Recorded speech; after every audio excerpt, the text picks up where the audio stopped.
अरे बिद्दू, आज घर में बहुत काम है। आज तुझे स्कूल जाने की जरूरत नहीं है।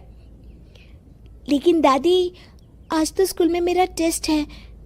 अरे एक दिन स्कूल नहीं जाएगी तो ऐसी कौन सी तेरी कलेक्टर की पढ़ाई छूट जाएगी। वैसे भी मैं देख रही हूँ आजकल तो बड़ी ढीठ हो गई है।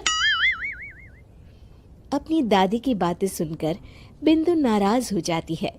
तभी उसकी माँ कहती है, अरे बिंदु, इतनी छोटी बात पे मुंह फुलाने की क्या जरूरत है। दादी बिल्कुल सही कह रही हैं। लड़कियों को तो घर के काम काज सीखना चाहिए।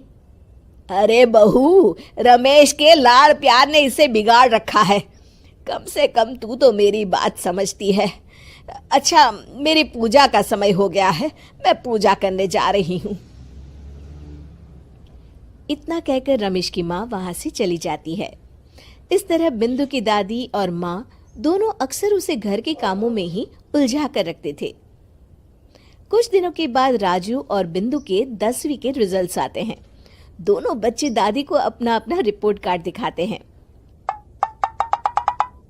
शाबाश मेरे लाल, तू तो बड़े अच्छे नंबरों से पास हुआ है। तभी बिंदु कहती है, दादी, मैं भी अच्छे नंबरों से पास हुई हूँ। रमेश की माँ बिंदु को अनदेखा करते हुए कहती है, हाँ हाँ ठीक है, अभी यहाँ खड़ी क्या कर रही है, सुन लिया मैंने। जाकर मेरे लिए चाय बना कर लिया। बिंदु उदास होकर चाय बनाने किचन में चली जाती है। तभी राजू कहता है, दादी, मैं क्रिकेट के कोचिंग सेंटर में एडमिशन लेना चाहता हूँ। अरे वाह राजू बेटा, ये तो तूने बड़ी अच्छी बात कही। तू कल ही अपना एडमिशन करा ले, जितनी भी फीस होगी मैं दे दूंगी। अरे एक दिन मेरा पोता विराट कोहली बनेगा। इस तरह अक्सर रमेश की माँ अपनी पोती बिंदु के साथ दुर्व्यवहार करती थी। कुछ दिनों के बाद रमेश की माँ और उसकी पत्नी दोनों सास बहू मिलकर राजू का एडमिशन अच्छे स्कूल में करवा देते हैं, लेकिन बिंदु का एडमिशन नहीं करवाते। इस बात से नाराज होकर बिंदु अपनी दादी से कहती है, लेकिन दादी, मुझे भी आगे की पढ़ाई करनी है। अरे क्या करेगी आगे की पढ़ाई लिखाई करके, हैं? आज से ये पढ़ाई का भूत अपने दिमाग से उतार दे। इतना कहकर रमेश की माँ वहां से चली जाती है।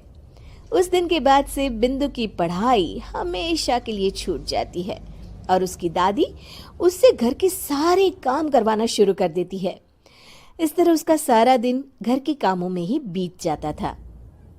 कुछ दिन बीत जाते हैं और एक दिन रमेश छुट्टियों पर घर आता है। बिंदु को घर के काम करते हुए देख उससे कहता है, अरे बिंदु बेटा, तुम स्कूल नहीं गई? पिताजी, दादी ने मेरा एडमिशन कराने से मना कर दिया है। वे कहती हैं घर पे रहकर घर के काम करना सीख। अपनी माँ का ये बर्ताव देख रमेश को बहुत गुस्सा आता है और वो अपनी माँ से कहता है, माँ, ये तुमने क्या किया? आगे की पढ़ाई के लिए स्कूल में बिंदु का एडमिशन क्यों नहीं करवाया? अरे बेटा, लड़की जात है, ज्यादा पढ़ लिख कर क्या करेगी? वैसे भी शादी के बाद तो इसे घर के ही काम करने हैं ना। तुम किस जमाने में जी रही हो माँ? अगर कल्पना चावला के घर वाले भी तुम्हारी सोच के होते तो क्या वो पूरी दुनिया में हिंदुस्तान का नाम रोशन कर पाती? इसका स्कूल छुड़वाकर तुम इसका भविष्य बर्बाद कर रही हो, लेकिन मेरे रहते ऐसा नहीं होगा। बिंदु बेटा, कल ही तुम्हारा एक अच्छे स्कूल में एडमिशन करा दूंगा। तुम जितना चाहे उतना पढ़ो।